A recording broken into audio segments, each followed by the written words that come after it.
दोनों इमारत से बाहर निकलकर सड़क पर पहुंचे। पीछे किस फिराक में था तू? रमाकांत बोला। पता नहीं, सुनील बड़बड़ाता सा बोला। ऐसे ही दूर की हाँक रहा था।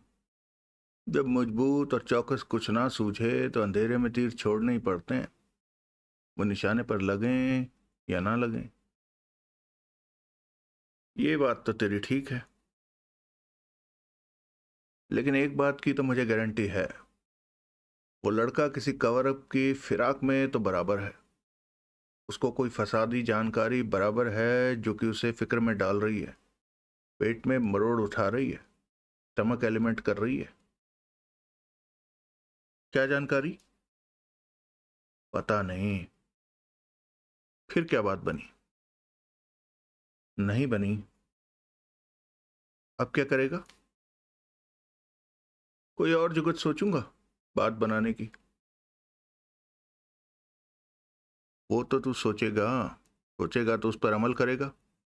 अब क्या करेगा? अब क्या करूंगा?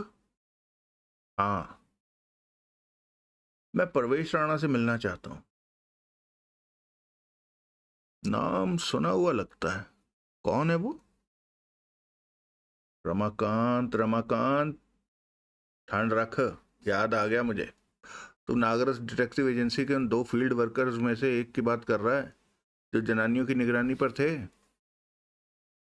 जिनमें से एक को जौहरी पहले से जानता पहचानता था, जो पहले डेल्टा सिक्योरिटीज में था लेकिन वहां से डिसमिस कर दिया गया था। ओए मां सदके, याद आ तो गया। अब क्या उसकी सारी जन्म पत्री बांचेगा? कहाँ पाया जाता है? मुझे नहीं पता।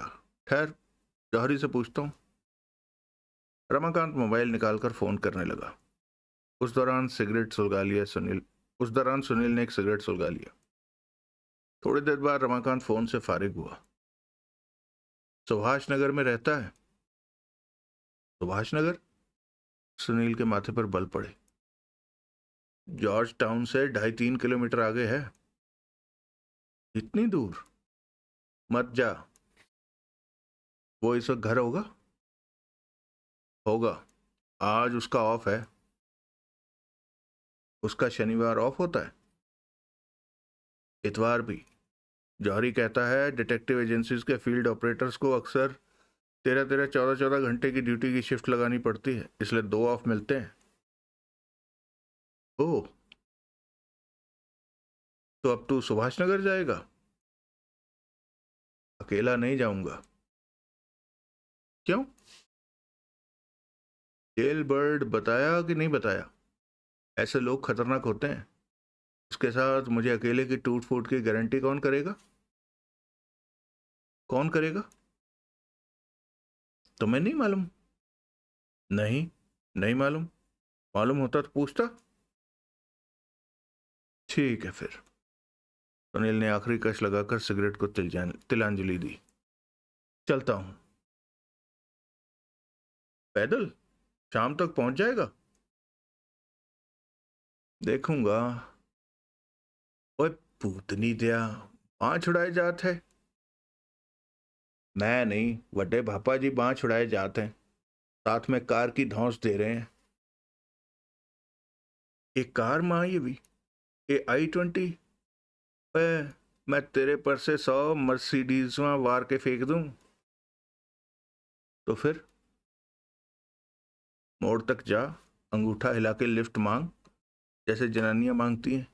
मैं आके तुझे लिफ्ट देता हूँ, फिर चलते हैं। मैं मोड़ तक नहीं जा सकता। लाहौर सुन, अभी सुभाष नगर तक जाने को तैयार था। अब जल्दी फैसला करो। फैसला केड़ा? और कमलिया, गोली की दी ते गहने की दे। मैं तेरा, कार तेरी। बल्लिया, रमाकांत तरन्नुम में बोला। जान भी मांग रही तो दे दूं। अगला दृश्य। वो सुभाष नगर पहुंचे। सुनील को जिस बदकिस्मती का अंदेशा था वो पेश न हुई। परमेश राणा घर पर मौजूद था। वो फुटबॉल के खिलाड़ियों जैसा चाक चौबंद और मजबूत बना हुआ था। कोई 40 साल का व्यक्ति था जिसकी शक्ल शक्ल सूरत पर असहिष्णुता और क्रूरता के भाव स्थायी रूप से छपे जान पड़ते थे। वैसे ही अंदाज से उसने अपलक अपने आगंतुकों का मुआयना किया।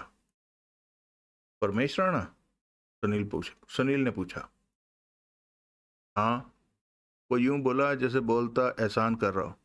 क्या? मेरा नाम सुनील है, मीडिया से हूं, ब्लास्ट का चीफ रिपोर्टर हूं। उसने रमाकांत की तरफ देखा। ये मेरे साथी हैं। क्या चाहते हो? तुमसे बात करना चाहते हैं। किस बाबत? अमृत सिक्का नाम के शख्स के कत्ल की बाबत। मेरा कत्ल से क्या मतलब? सीधे नहीं है, लेकिन फिर भी है। पहेलियां ना बुझाओ। जिस औरत पर कत्ल का इल्जाम है, तुम उसके कुछ कार्यकलापों के गवाह हो। मैं अभी भी कुछ नहीं समझा। मैं अचला तलवार की बात कर रहा हूं। परसों तुम उसकी और उदिता चोपड़ा नाम की एक दूसरी लड़की की निगरानी पर तैनात थे जब होटल श्रीलेखा में। मैं उस बाबत कोई बात नहीं करना चाहता। क्यों? वजह भी नहीं बताना चाहता। फिर भी वो मेरी नौकरी से, मेरी ड्यूटी से ताल्लुक रखती बात है। तुम्हें इससे कोई मतलब नहीं होना चाहिए। आम हालात में नहीं होता, लेकिन क्योंकि एक बेगुनाह की जान पर बनी है, इसलिए इंसाफ की खातिर हमारा तुमसे बात करना जरूरी है। मैं अपना बयान पुलिस को दे चुका हूं। जो पूछना है जाकर पुलिस को पूछो। लेकिन अखबार वाले हो तो वहां से मेरे बयान की कॉपी हासिल कर लेना। तुम्हारे लिए कोई बड़ी बात नहीं होगी। अब बराए मेहरबानी। उसने दरवाजा बंद करने की कोशिश की तो बंद होते दरवाजे में पैर फंसाता रमाकांत बोला, मालको, ये तो पसरता ही जा रहा है। इसे तो ये भी नहीं मालूम जान पड़ता कि घर आए मेहमान से पेश कैसे आते हैं। तुम मेहमान नहीं हो। मैं तुम्हें जानता तक नहीं हूं। ओए कमलिया, जो द्वारे आन खड़ा हो वह मेहमान होता है, और मेहमान भगवान का स्वरूप होता है। मेरे लिए नहीं होता। मैं नास्तिक हूं। अब जाओ यहां से, पीछा छोड़ो। छोड़ते हैं। एक आखिरी खासल खास बात सुन, फिर छोड़ते हैं। बोलो। तेरे मौजूदा एम्प्लॉयर को खबर है कि तू सजा याफ्ता मुजरिम है? वो चौंका। तेरी शक्ल से ही लगता है कि नहीं है। डेल्टा सिक्योरिटीज में भी खबर नहीं थी, लेकिन जब लगी तो निकाल के बाहर कर दिया गया। अब तेरी मौजूदा एम्प्लॉयमेंट में भी तेरा यही हश्र होगा, या नागरिक को बतौर एम्प्लॉय सजा याफ्ता मुजरिम मंजूर है? ये क्या क्या कह रहे हो तुम? तेरे को पता है क्या कह रहा हूं। तू परजरी के इल्जाम में 6 महीने की जेल की सजा काट चुका है। कातिल के खिलाफ गवाही देकर मुकर गया था।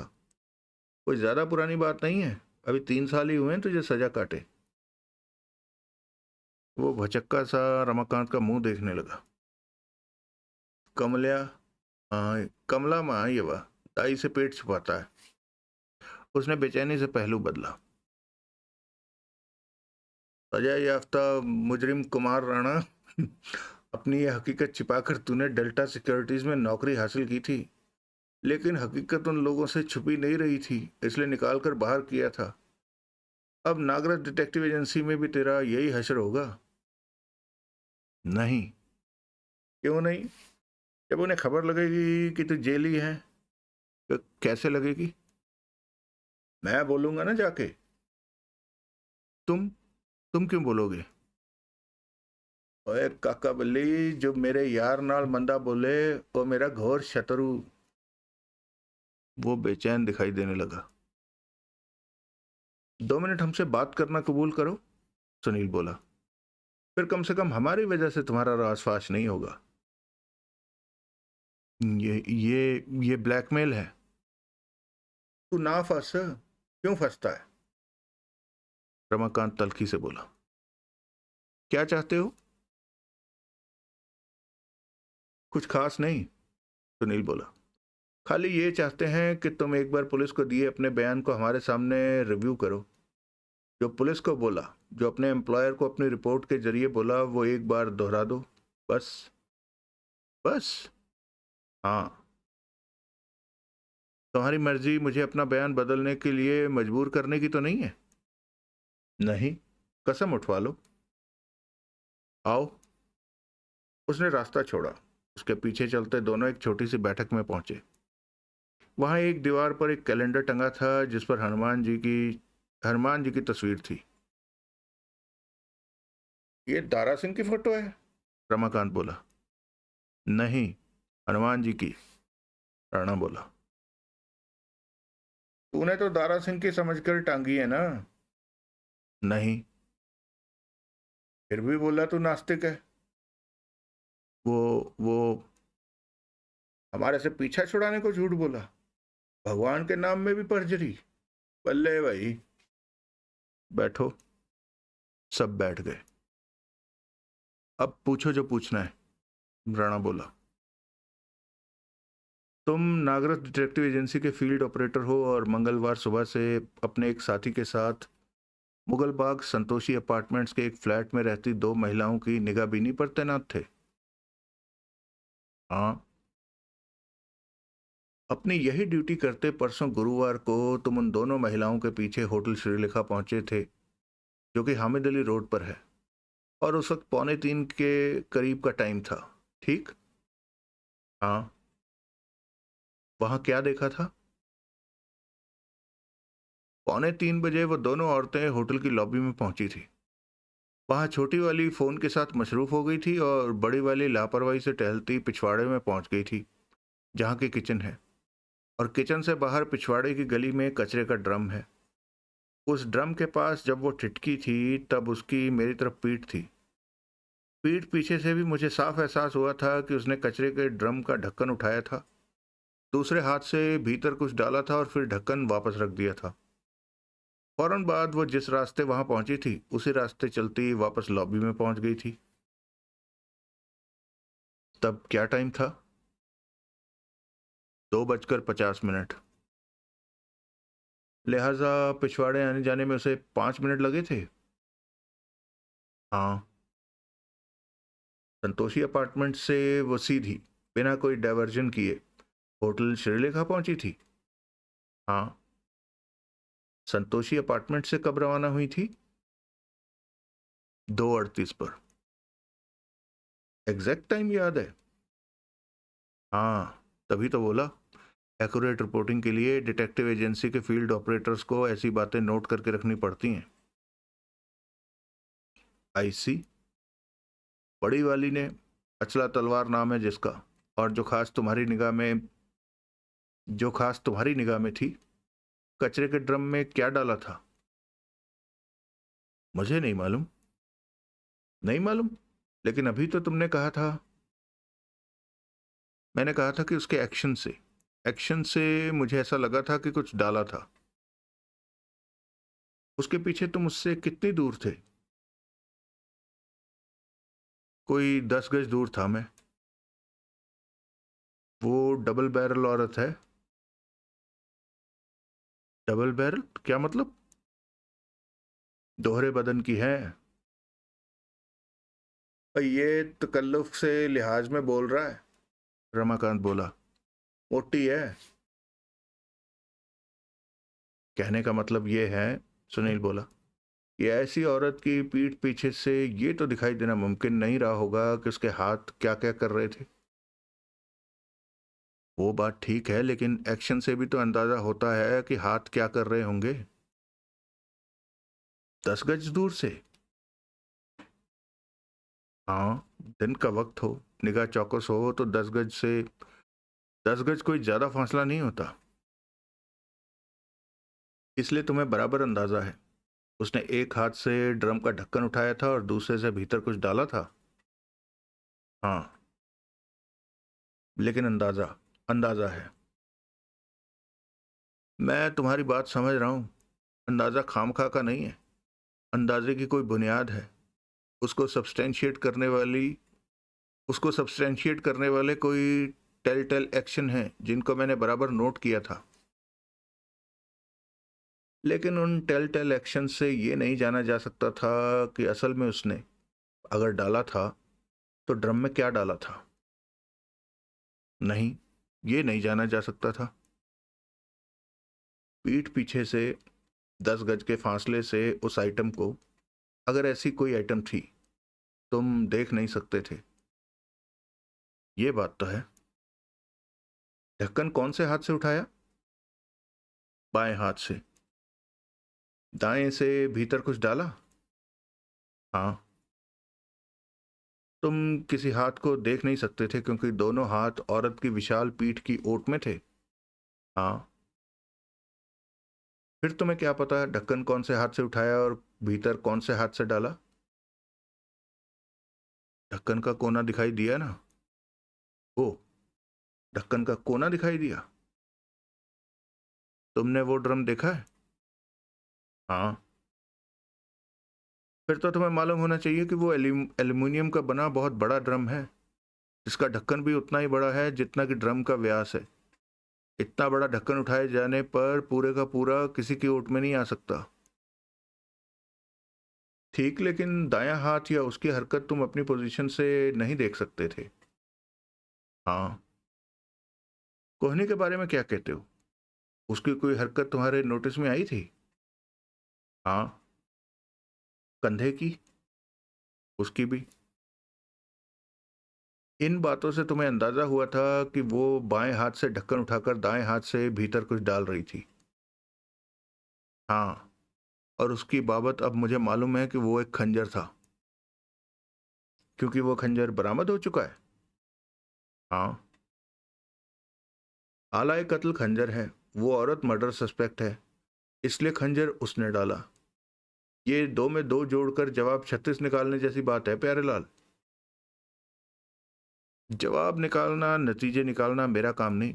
मेरा काम रिपोर्ट करना है। लेकिन कॉमन सेंस की बात है। इतना तो समझ सकते हो कि ये कतई जरूरी नहीं कि खंजर उसने डाला हो। खंजर उससे पहले किसी ने वहां डाला हो सकता है, उसके बाद किसी ने वहां डाला हो सकता है। ये काम अचला तलवार का था। ये तब स्थापित होता जबकि उसके वहां से हटते ही तुम ड्रम के पास पहुंचे होते। तुमने उसका ढक्कन उठाया होता और कचरे पर सबसे ऊपर पड़ा खंजर तुम्हें दिखाई दिया होता।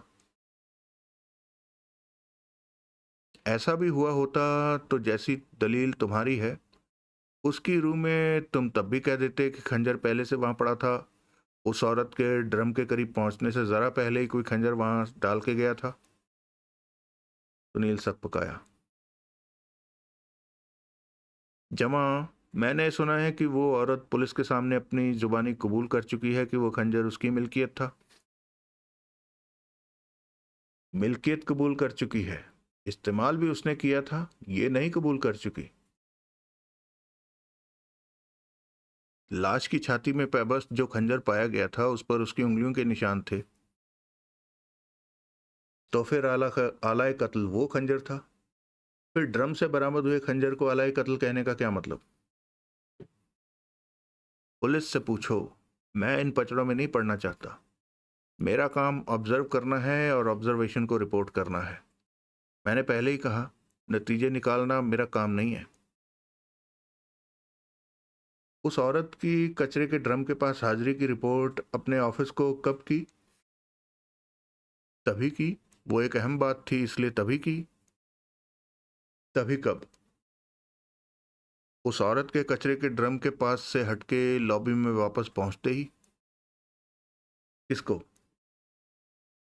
खुद नागरथ साहब को। उनके मोबाइल पर कॉल लगाई। कॉल में वही कुछ बोला जो अभी मेरे सामने दोहराया। हाँ। यही बयान पुलिस को दर्ज कराया। हाँ। मेरे सुनने में आया है कि पुलिस को अपने बयान में तुमने कहा था कि अचला ने कचरे के ड्रम का ढक्कन उठाकर भीतर झांका था। उसमें कुछ डाला होने वाली बात का जिक्र तो तुमने नहीं किया था। मैंने बाद में उस बाबत सोचा था तो मुझे उसकी तब की दाईं कोहनी की और दाएं कंधे की हरकत याद आई थी, और तब मैं इस नतीजे पर पहुंचा था कि उसने ड्रम में कुछ डाला था। अपनी नई सोच पुलिस के पास दर्ज कराई थी?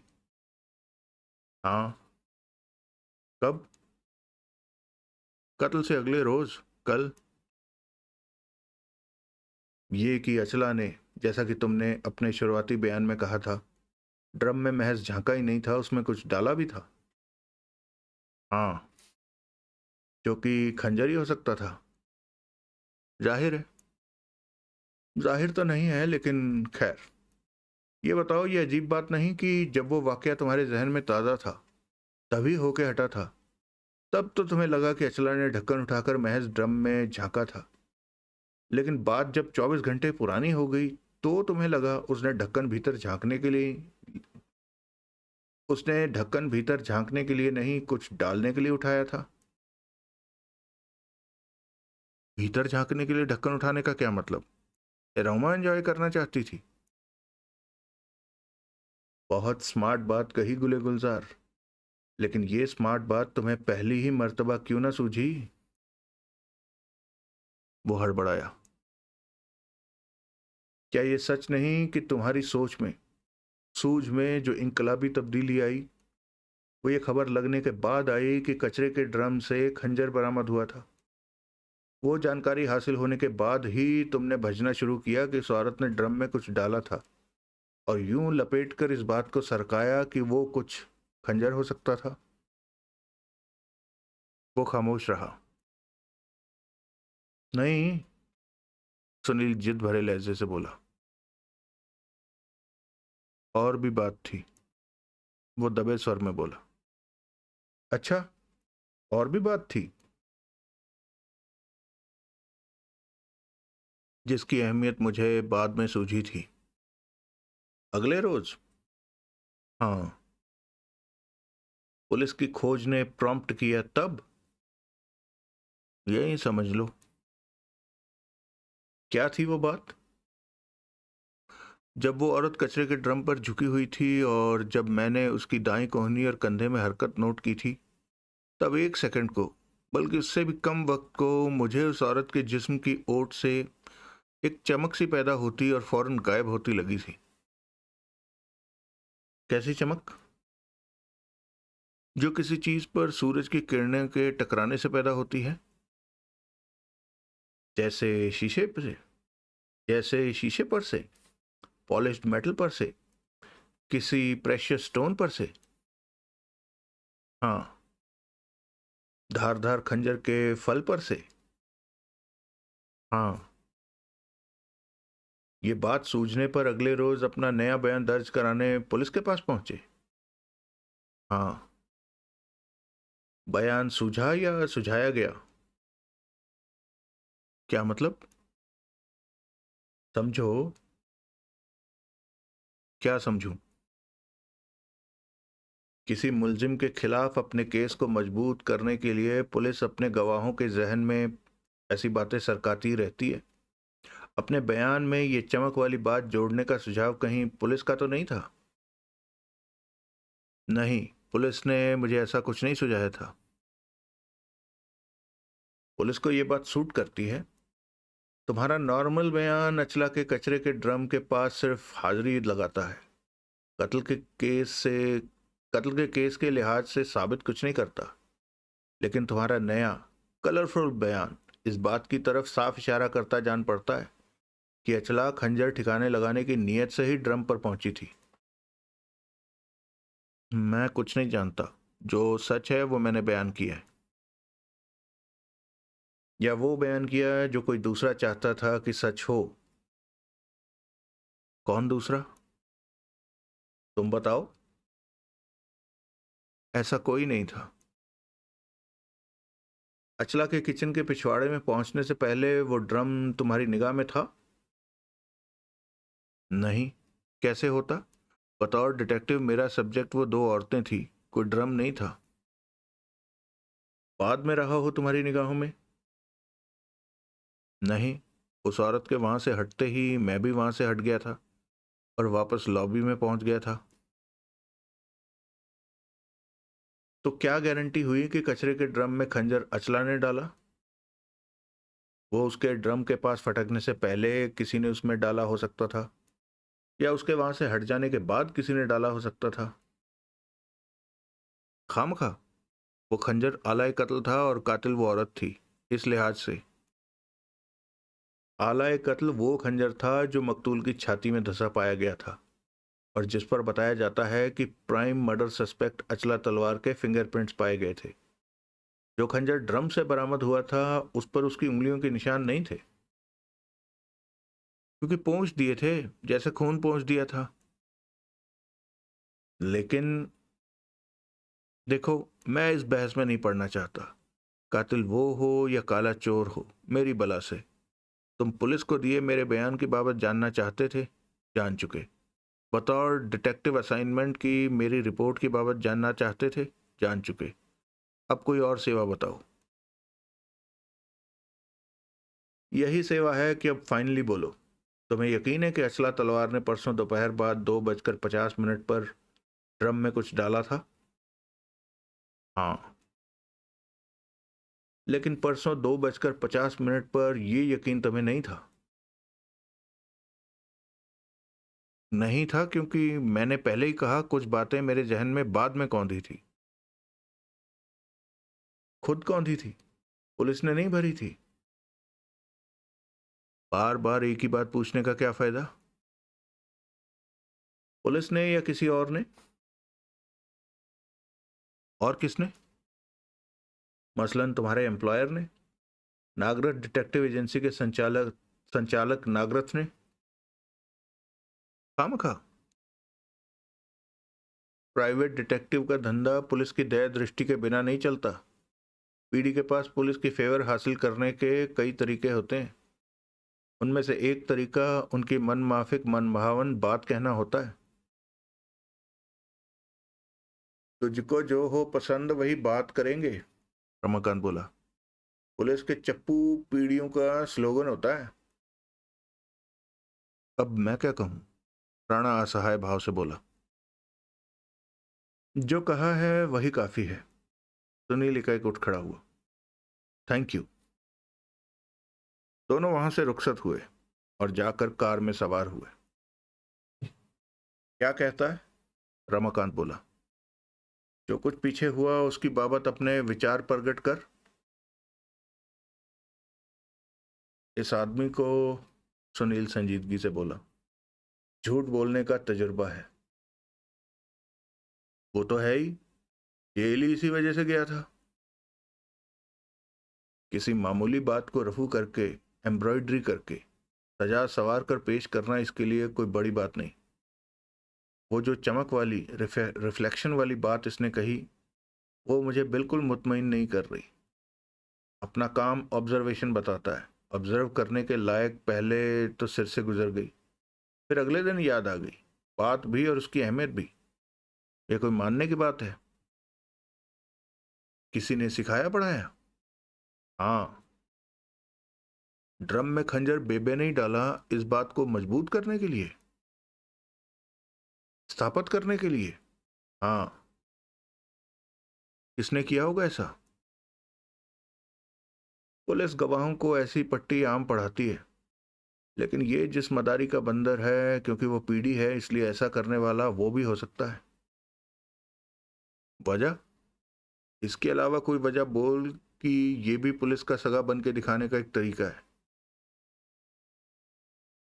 और कोई वजह है तो मालूम करेंगे। नागरथ से? पहली कोशिश तो उसी पर होगी, फिर देखेंगे पुलिस क्या कहती है।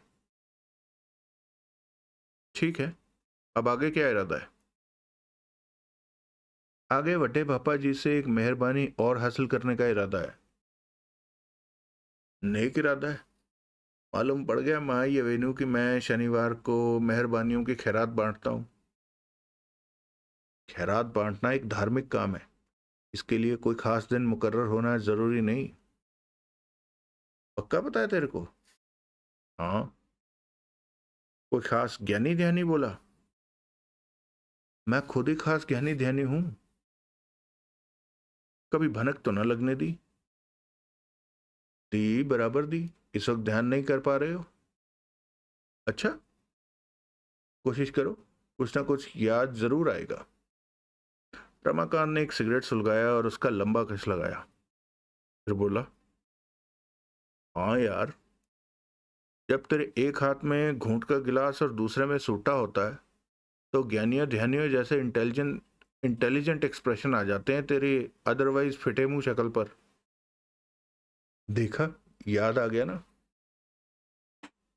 तू कहीं ये तो नहीं समझ रहा कि तूने टैक्सी हायर की हुई है और मैं ड्राइवर हूं? नहीं। फिर ठीक है, अब बोल कहाँ चले? होटल श्रीलेखा। वहां क्या है कचरे के ड्रम के अलावा? उस ड्रम के दर्शन पाना चाहता है? वो तो मैं कल पा चुका हूं। तो और कोई बात है? हाँ, यहां से तो हिलो, बताता हूं। वो कार में सवार हुए। रमाकांत ने कार को हामिद अली रोड के रास्ते पर दौड़ाया। अब कुछ उतरो, अब कुछ उतरो तो सही, रमाकांत बोला। सुनील संजीदगी से बोला, मेरे को ये बात पर मेरे को ये बात हैरान कर रही है कि परसों कत्ल के बाद जब मेरे कहने पर वो दोनों औरतें उदिता चोपड़ा और अचला तलवार संतोषी अपार्टमेंट से कूच कर गईं, तो उन्होंने करीब ही होटल श्रीलेखा में क्यों मकाम पाया? एक कत्ल होकर हटा था, उनमें से एक पर या दोनों पर कातिल होने का इल्जाम आयद हो सकता था। ऐसे में उनकी मंशा तो मौका वारदात से ज्यादा दूर निकल जाने की होनी चाहिए थी। बगल में ही क्यों पड़ाव डाल लिया? बगल में तो नहीं, जहां 6-7 मिनट में पहुंचा जा सकता हो वो जगह मुहावरे की जबान में तो बगल में ही कहलाएगी। मैंने उन्हें किसी पब्लिक प्लेस पर, किसी शॉपिंग मॉल में, किसी सिनेमा में, रेस्टोरेंट में जाने की राय दी थी।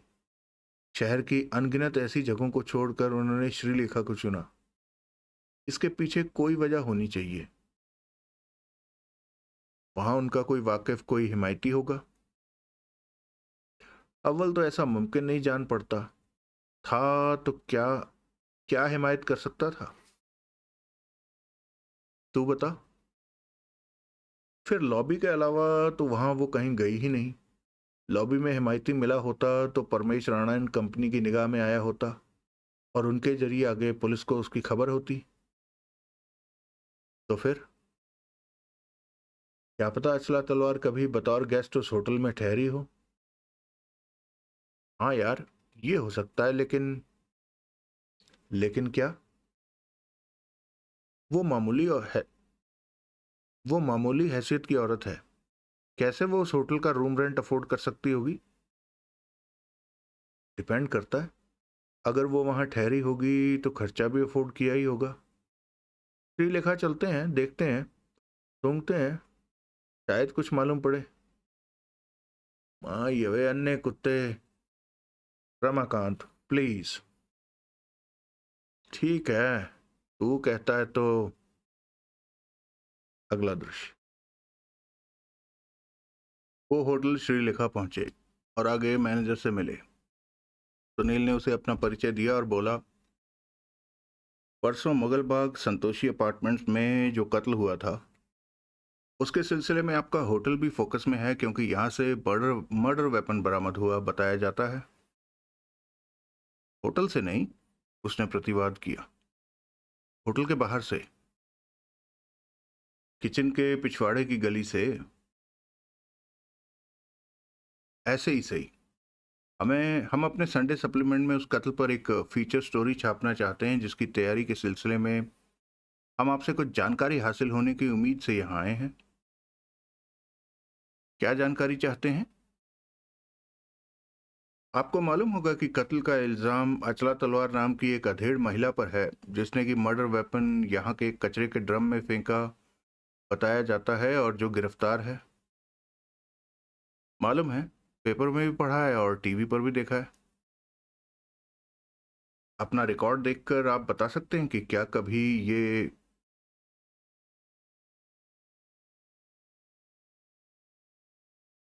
अपना रिकॉर्ड देखकर बता सकते हैं कि क्या कभी ये अचला तलवार आपके होटल में ठहरी थी?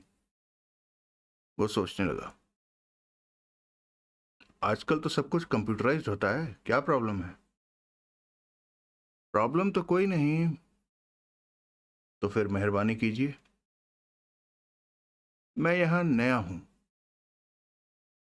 आप नए हैं ना जनाब? रिकॉर्ड तो पुराना है। कितना पीछे तक जाना होगा? आप गेस्ट लिस्ट में इस नाम पर सर्च मारिए, खुद ही सामने आ जाएगा कि वो होटल में ठहरी थी तो कब ठहरी थी।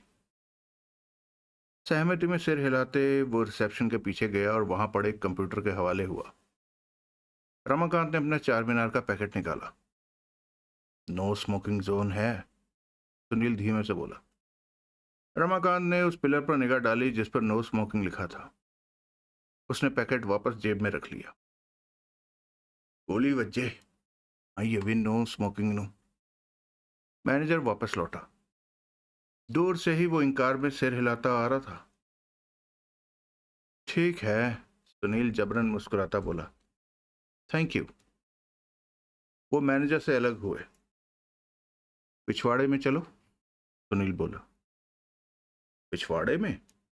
रमाकांत की भवें उठी। जहां कचरे का ड्रम है? हाँ, चलो। सर। सुनील ने घूमकर पीछे देखा तो एक प्ले बॉय को सामने खड़ा पाया। सॉरी। सुनील ने घूमकर पीछे देखा तो एक बेल बॉय को सामने खड़ा पाया। सुनील की उससे निगाह मिली तो उसने खीसें निपोरी। क्या है? सुनील घुड़कता सा बोला। सर। उसने तत्काल हंसना बंद किया। जब आप देशमुख साहब से बात कर रहे थे तब मैं करीब ही था। कौन देशमुख साहब? लॉबी मैनेजर जिनसे आप बात कर रहे थे। तो मेरी कोई मंशा नहीं थी सर सुनने की, लेकिन तब आपकी बातचीत मुझे भी सुनाई दे रही थी। अरे तो सर, आपका परिचय भी मैंने सुना। आप बड़े अखबार के मालिक हैं। मालिक नहीं, मुलाजिम, जैसे तुम होटल के मुलाजिम हो। सर, मैं मामूली पोर्टर हूं। आप बड़े मुलाजिम हैं, बड़ी हैसियत वाले मुलाजिम हैं। क्या कहना चाहता है? सर, मैंने सुना है कि अपने मतलब की जानकारी की अखबार वाले कीमत चुकता करते हैं। तेरे पास मेरे मतलब की कोई जानकारी है ना सर, जिसकी तू कोई फीस चाहता है? सर, जब छापे वालों में ऐसा रिवाज है, वो कोई कीमत, फीस, शुक्राना हासिल जानकारी के लिए अदा करते हैं तो तो सर समझो ना। क्या जानकारी है तेरे पास? उसने दांत निपोरे। अरे, ये तो बता किस बाबत है। उसी बाबत है जिस बाबत आपका देशमुख साहब से सवाल था। एकाएक उसका स्वर धीमा हुआ। अचला तलवार की बाबत।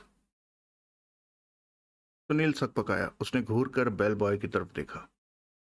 बेल बॉय विचलित ना हुआ। चेहरे पर दृढ़ता के भाव लिए उसने सुनील की निगाह से निगाह मिलाई। सुनील ने रमाकांत की तरफ देखा। रमाकांत ने सहमति में सिर हिलाया। सुनील फिर बेल बॉय की तरफ घूमा। जानकारी मेरे काम की ना हुई तो? ये नहीं हो सकता, वो दृढ़ता से बोला। फिर भी समझना सर कि पैसा लॉस में गया। क्या चाहता है? एक बड़े वाला गांधी तो होना चाहिए सर। सबसे बड़े वाला। सबसे बड़े वाले के लिहाज से तेरा कद छोटा है अभी। सुनील ने जेब से निकालकर उसे 500 का नोट दिखाया। ये मिलेगा, जो कहना है कह, वरना दफा हो। वो दफा ना हुआ। उसने व्यग्रता से 500 का नोट काबू में किया। वो यहां नौकरी करती थी। फिर राजदाराना लहजे से बोला। क्या? कौन? अचला तलवार। कब? 2 साल पहले तक। क्या नौकरी करती थी? बिग चिल में स्टेवर्डस थी। Big chill? वो रेस्टोरेंट जिसके किचन के आगे पिछवाड़े की गली है? वही। कितना अरसा नौकरी की? 1 साल। जो अचला तलवार हमारी तफ्तीश का मुद्दा है, उसकी आज के अखबार में फोटो छपी थी। देखी थी? देखी थी सर। मैं रेगुलर पेपर पढ़ता हूँ इसलिए देखी थी। तू उसी अचला तलवार की बात कर रहा है ना? हाँ सर, वो 2 साल पहले यहाँ की मुलाजिम थी, बिग चिल में स्टीवर्डेस थी। यही बोला मैं सर। भाग जा। Thank you sir. वो दोनों वापस पिछवाड़े की राह चले। मालको, रास्ते में रमाकांत बोला, अब तो समझ में आ गया होगा कि बेबे यहाँ क्यों आई थी। हाँ, सुनील संजीदगी से बोला, क्योंकि वो यहाँ की मुलाजिम रह चुकी थी, इसलिए इस जगह के हर कोने खुदरे से पूरी तरह वाकिफ थी। इस बात से भी वाकिफ थी चालाक जनानी कि किचन के पिछवाड़े की गली में कचरे का ड्रम होता था जिसमें कि खंजर ठिकाने लगाया जा सकता था। इसलिए इस काम के लिए किसी दूसरी जगह जाने की जगह यहाँ आई। सुनील खामोश रहा। तब तक वो पिछवाड़े की गली में पहुंच चुके थे। उसने ड्रम का ढक्कन उठाकर भीतर झांका। ये वैसा ही कोई और ड्रम है, रमाकांत उसके पीछे से बोला, क्योंकि असल वाला तो पुलिस ले गई। सुनील ने सहमति में सिर हिलाया। वहां पहुंचते ही रमाकांत ने सिगरेट सुलगा लिया और अब बड़े तृप्तिपूर्ण भाव से उसके कश लगा रहा था। परसों पुलिस ने कचरे के ड्रम से 2/3 भरा परसों पुलिस ने कचरे के ड्रम को कचरे से 2/3 भरा पाया था। सुनील बड़बड़ाता सा बोला, खंजर कचरे की सतह पर नहीं, उसके भीतर गहरा दफन पाया गया था। किसी चीज को यूं दफन करने के लिए, देख लो, ड्रम पर झुकना जरूरी है और हाथ भीतर डालना जरूरी है। यूं हाथ कोहनी तक भले ही ना लिथड़े, लेकिन कलाई तक तो लिथड़े ही लिथड़े। यहां मैं समझता हूं कि हमें परवेश राणा के ओरिजिनल बयान पर, न कि बाद वाले फुंदने टके एम्ब्रॉयडरी किए बयान पर एतबार लाना चाहिए, जो कहता है कि अचला ड्रम पर झुकी नहीं थी। उसकी दाईं कोहनी और दाएं कंधे में मामूली हरकत हुई थी और उसने महज भीतर झांका था। रमाकांत, इस बयान पर एतबार लाया जाए तो मुझे एक नई बात सूझी है। क्या? ड्रम से परे हटके ढक्कन वापस रख के बता। क्या क्या नई बात सूझी है मेरे शर्लक होम्स को? अचला ने जो किया कवर अप के लिए किया। बल्कि यहां से चल, कोई जगह है बात करने की। ये मैंने लॉबी में बाहर देखा था, वहां चल के बैठते हैं। हिल। सुनील ने सहमति में सिर हिलाया। सुनील ने सहमति में सिर हिलाया। वो लॉबी में और आगे बार में पहुंचे। रमाकांत ने दोनों के लिए बियर और क्लब सैंडविच का ऑर्डर दिया। 5 मिनट में ऑर्डर सर्व हुआ। अब बोल, क्या कह रहा था? तू कह रहा था अचला ने जो किया कवर अप के लिए किया। इससे आगे बढ़। कैसा कवर अप? कत्ल का कवर अप, सुनील बोला। वो तो किया ही। जब उसने कत्ल करके खंजर यहां फेंका तो। कत्ल किसी और ने किया। क्या? वो औरत झूठ बोलने में माहिर है। उसको तजुर्बा है ऐसे विश्वसनीय ढंग से झूठ बोलने का कि जो सुने उसे वो शाश्वत सत्य लगे। मुझे भी उसने बकायदा ये यकीन दिला दिया था कि उदिता को संतोषी अपार्टमेंट्स की लॉबी में छोड़कर जब वो अपनी कोई चीज़ जो वो ऊपर भूल आई थी उठाने गई थी, तो तब उसने अपनी भूली चीज़ को, क्योंकि खंजर था, ऐसी पोजीशन में वॉल कैबिनेट टॉप पर पड़ा देखा था कि पोजीशन साफ चुगली करती थी कि उसे वहां से उठाया गया था और बाद में वापस रखा गया था, और ऐसा करने में पोजीशन बदल गई थी। उससे और बेडरूम के बंद दरवाजे की चौखट पर लुढ़के सिक्का के बटुए से उसे लगा था, बल्कि यकीन हो गया था, कि तब भीतर बेडरूम में सिक्का का कत्ल हो चुका था और वो वहां मरा पड़ा था। अब मुझे लगता है खंजर उससे ऊपर फ्लैट में नहीं छूटा था। वो पहले से ही किसी और के पास था, जिसने मजबूरन या इरादतन उसे सिक्का के कत्ल में इस्तेमाल किया। और फिर सारे वाक़े की खबर अपनी मेहरबान, अपनी हमदर्द, अपनी माननीय, पूजनीय वगैरह अचला तलवार को की थी। अचला अपनी यहाँ की पुरानी नौकरी की वजह से यहाँ के तमाम निज़ाम से, हर कोने खुदरे से खूब वाकिफ थी। इसलिए तब शायद उसी ने उसको उस किसी को राय दी थी कि वो अलय कत्ल खंजर को झाड़ पोंछ कर किचन के पिछवाड़े के कचरे के ड्रम में डाल दे। बाद में अचला जब श्रीलेखा में थी तो सिर्फ ये कंफर्म करने के लिए पिछवाड़े में गई थी कि उसकी राय पर अमल हुआ था या नहीं। रमाकांत, ये बात परवेश राणा की पहली ओरिजिनल रिपोर्ट से बिल्कुल टैली करती है कि अचला ने कचरे के ड्रम का ढक्कन उठाकर महज भीतर झांका था, कंफर्म करने के लिए कि खंजर वहां पड़ा था। हाँ, ना कि खुद खंजर भीतर डालने के लिए। हाँ। तो कातिल कौन? तुम बताओ। उदिता चोपड़ा, वही बेबे की चमची थी और उसी की बेबे सलाहकार थी। वो तो अचला के साथ थी। कत्ल के वक्त नहीं साथ होगी। वो कहती है अचला उसे लॉबी में छोड़कर वापस ऊपर गई थी। असल में शायद ऐन उल्टा हुआ हो। अचला लॉबी में छिटकी हो और उदिता ऊपर गई हो। हाँ। टाइम फैक्टर इस बात की तस्दीक नहीं करता कि अगर वो कातिल थी तो टेलीफोन करने के लिए ऊपर रुकी होती। उससे तो अपेक्षा की जाती थी कि वो उल्टे पांव लॉबी में लौटती। फिर लॉबी से निकलकर वो दोनों टैक्सी में सवार होती देखी गई थी और श्रीलेखा में भी साथ थी, जहाँ की लॉबी से पिछवाड़े का अकेले चक्कर लगाने वाली अचला थी, उदिता नहीं। यानी कि बतौर कातिल उदिता का कैंडिडेचर खारिज। हाँ। अब एक बात सुनो। तो बोलो प्यारे हो। तुम्ही ने मुझे ये जानकारी दी थी कि उस पिछवाड़े के ड्रम में आखिरी बार कचरा 2:30 बजे डाला गया था।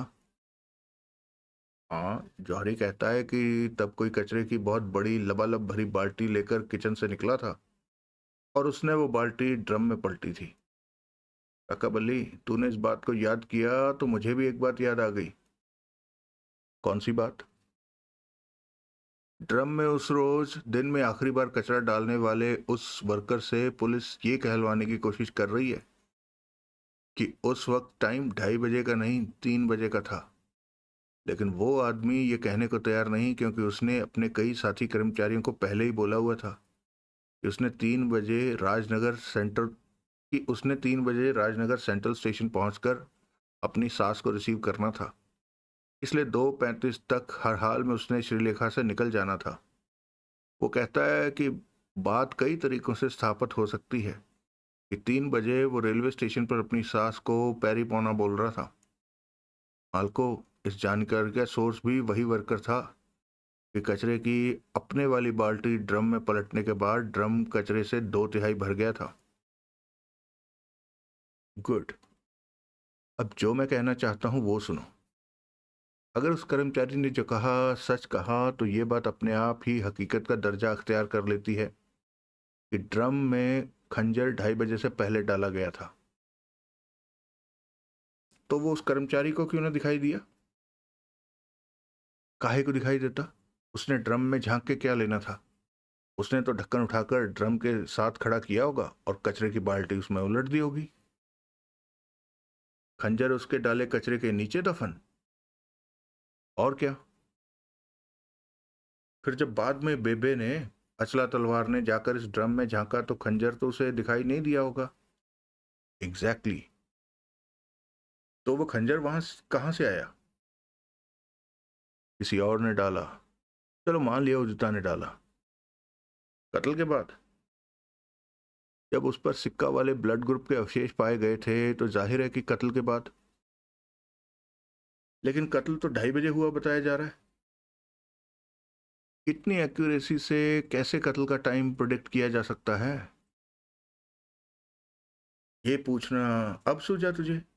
हाँ, ये भी सारी रामायण हो गई तो अब पूछ रहा है कि सीता रावण की क्या थी? सुनील खामोश रहा। वैसे पुलिस ने इस वक्फे को थोड़ा सा फैलाया है, ऐसा मैंने सुना है।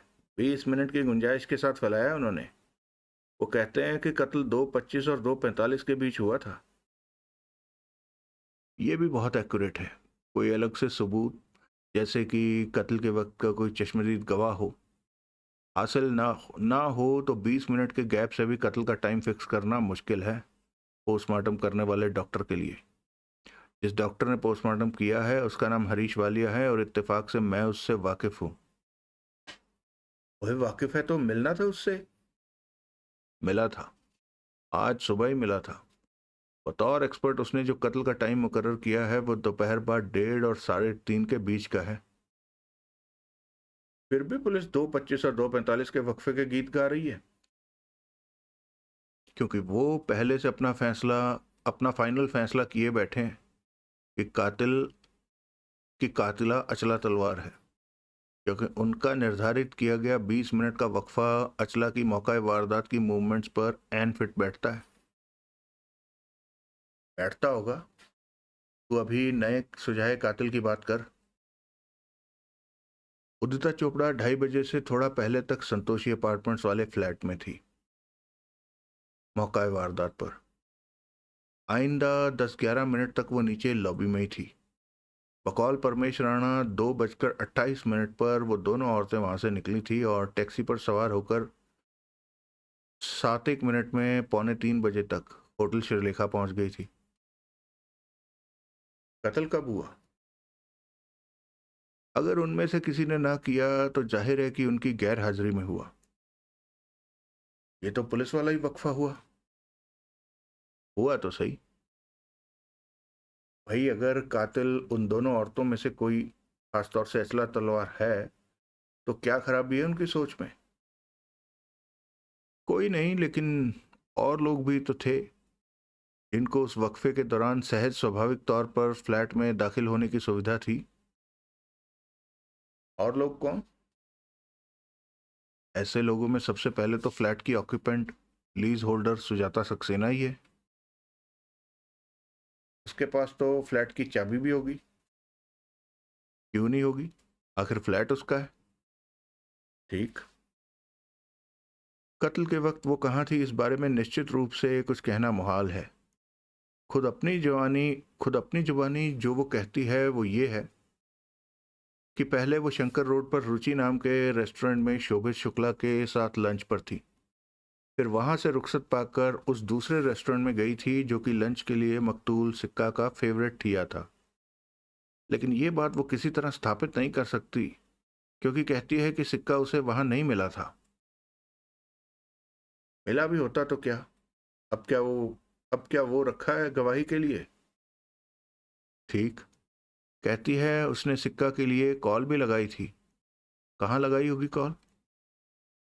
संतोषी अपार्टमेंट में ही, कोमल कपूर वाले फ्लैट में। मेरा भी यही ख्याल है।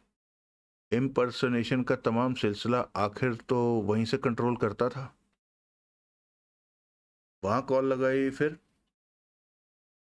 कोमल कपूर से उसे मालूम हुआ होगा कि सिक्का तभी नीचे दूसरे फ्लैट में गया है। खामखा। ओए, मां सदके, अभी तो यही स्थापित नहीं है कि कोमल कपूर उससे वाकिफ थी, उस सेटअप से वाकिफ थी जिसके तहत सिक्का के लिए वहां फोन आते थे। ये भी ठीक है। जब सुजाता सक्सेना को यही नहीं पता था कि सिक्का कहाँ उपलब्ध था, तो वो उसके कत्ल के लिए वहां कैसे पहुंची हो सकती है? और कोई कैंडिडेट सोच। कोमल कपूर, जो अपनी जुबानी मानती है कि उसी वक्फे के दौरान उसने जाकर फ्लैट के दरवाजे पर दस्तक दी। वो कहती है कि भीतर से सिक्का ने दरवाजा नहीं खोला था तो वापस लौट आई थी, लेकिन कत्ल में लपेटे जाने से बचने के लिए झूठ बोलती हो सकती है। असल में सिक्का ने उसे दरवाजा खोला होगा। बहुत मुमकिन है। वो भी फ्लैट के अंदर होने की सुविधा प्राप्त। वही। कोई और कैंडिडेट? शोभित शुक्ला, फ्लैट मालकिन मैडम का ठोकू। अपनी इसी खास हैसियत में उसके पास फ्लैट की चाबी होना क्या बड़ी बात है? कोई बड़ी बात नहीं। अब अगर किसी तरह से ये कंफर्म हो जाए कि उसके पास सुजाता सक्सेना के फ्लैट की मौका वारदात की चाबी थी। कैसे कंफर्म हो जाए? जाके उससे बोले, चलो कोटी निमन, चाबी निकाल। तुम्हारे आदमी उसकी निगाह पर लगे हैं। एक वचन में राकेश लगा है। वही सही। वो क्या करे? उसकी गैर हाजिरी में फ्लैट को सर्च करे या उसको गन दिखाकर उसकी जामा तलाशी ले? सुनील खामोश रहा। और फिर कत्ल के बाद से उसने चाबी अपने पास रखी हुई होगी। क्या किया होगा? फेंक दी होगी कहीं। मेरे ख्याल से चाबी को तो तू भूल ही जा। तभी सुनील के मोबाइल की घंटी बजी। उसने कॉल रिसीव की तो लाइन पर अर्जुन को पाया। पुलिस हेडक्वार्टर से बोल रहा हूँ गुरुजी, वो बोला। करारी खबर है। क्या? किस बारे में? अचला तलवार के बारे में। उस औरत का तो फुल पुलंदा बंध गया आपकी जुबान में। अब तो समझिए कि खुलबंद केस है उसके खिलाफ। क्या? Open and shut case. क्या हुआ? अब यह बात उसी के किए स्थापित है कि बटुए की बाबत उसने झूठ बोला था। कौन सा बटुआ? और जो औरत एक बात में झूठ बोल सकती है वो अनेक बातों में भी झूठ बोल सकती है।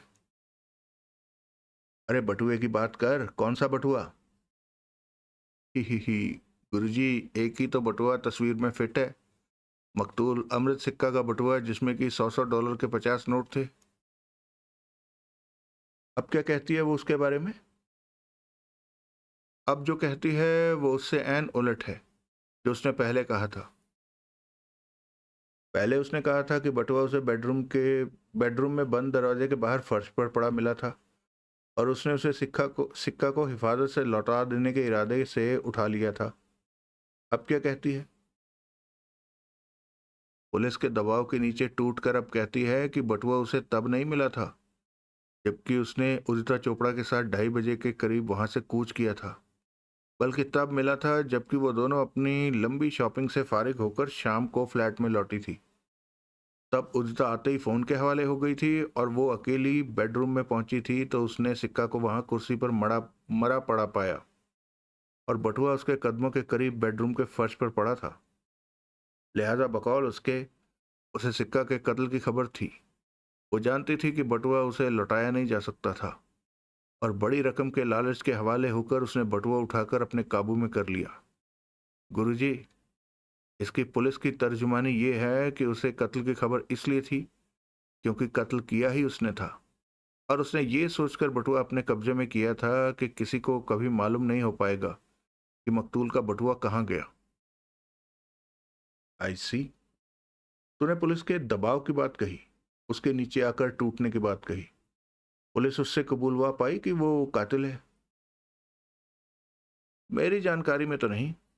मेरी जानकारी में तो अपने नए बयान में उसने इतना ही कबूल किया है कि शाम को फ्लैट में लौटने पर उसने सिक्का की लाश देखी, बटुआ देखा और लालच के हवाले होकर बटुआ अपने कब्जे में कर लिया।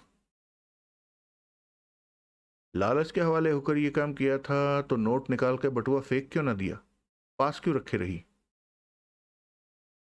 औरत की बुद्धि है गुरुजी। अभी करती हूँ मैं टाइम निकल निकाल दिया। तुझे कैसे खबर लगी इस बात की? एन घोड़े के मुंह से लगी। I mean from horses mouth. खुद इंस्पेक्टर प्रभुदयाल ने पुलिस हेडक्वार्टर के प्रेस रूम में आकर मीडिया को एड्रेस किया और ये बात बताई। प्रभुदयाल ने? पुलिस के पीआरओ ने नहीं? प्रभुदयाल ने गुरुजी, तभी तो बोला एन घोड़े के मुंह से खबर लगी। वो भी प्रेस रूम में ही है और बहुत रौनक लगा रहा है वहां, बहुत वाहवाही हासिल कर रहा है। ये दुर्लभ मौका है जबकि प्रभुदयाल मीडिया को ऐसे और इतना मुंह लगा रहा है। आपको यहाँ होना चाहिए था गुरुजी। अभी भी पहुंच सकें तो। करीब ही हूँ, आता हूँ। सुनील ने फोन बंद किया और उठ खड़ा हुआ। ये भैया, रमाकांत बोला। हेडक्वार्टर में इंस्पेक्टर प्रभुदयाल की प्रेस कॉन्फ्रेंस जारी है, वहां पहुंचना है। ओए बियर तो खत्म कर, सैंडविच तो खा। तभी रमाकांत के मोबाइल की घंटी बजी। सुनील तेज कदमों से चलता बाहर को लपका। वो अभी होटल से बाहर ही कदम रख पाया था कि रमाकांत दौड़ता हुआ उसके करीब पहुंचा। एक बात सुन के जा, तेरे मतलब की है? वो हाँफता हुआ बोला। क्या? जल्दी बोलो। कार में चल, वहां सुनाता हूँ और तुझे हेडक्वार्टर भी पहुंचाता हूँ। Thank you. दोनों पार्किंग में जाकर रमाकांत की कार में सवार हुए। रमाकांत ने कार को बाहर सड़क पर लाकर मुगलबाग पुलिस पुलिस हेडक्वार्टर के रास्ते पर डाल दिया। राकेश का फोन था, रमाकांत बोला। तेरे को पता ही है कि उस मनी चेंजर जमूरे की शोभित शुक्ला की निगरानी कर रहा था। हाँ। भूतनीदा घर से निकला, बाहर सड़क पर आया, कोई आधा किलोमीटर पैदल चला और फिर जेब से कुछ निकाल कर एक गटर में डाल दिया। क्या? सोच। चाबी? बिल्कुल। आखिर सूझा उसे वो चाबी उसके पास नहीं होनी चाहिए थी। ओ। राकेश को गटर का लोहे के सीखचों वाला ढक्कन उखाड़ कर वो चाबी गटर से निकालनी पड़ी। रमाकांत, एक चाबी ही तो बरामद हुई है, ये कैसे पता है कि वो हमारे मतलब की है? उसके हेड पर संतोषी अपार्टमेंट्स, संतोषी एपीटीएस गुदा हुआ है। ओह ओह। उसने उसको संतोषी अपार्टमेंट्स में सुजाता सक्सेना के फ्लैट के मेन डोर में लगाकर देखा?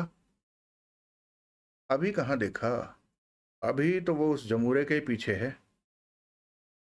उसे बोलो शोभित शुक्ला का पीछे छोड़ दे और फौरन संतोषी अपार्टमेंट्स पहुंचकर ये काम करे। ठीक है, जो नतीजा सामने आए उसकी फौरन मुझे खबर करना। अच्छा।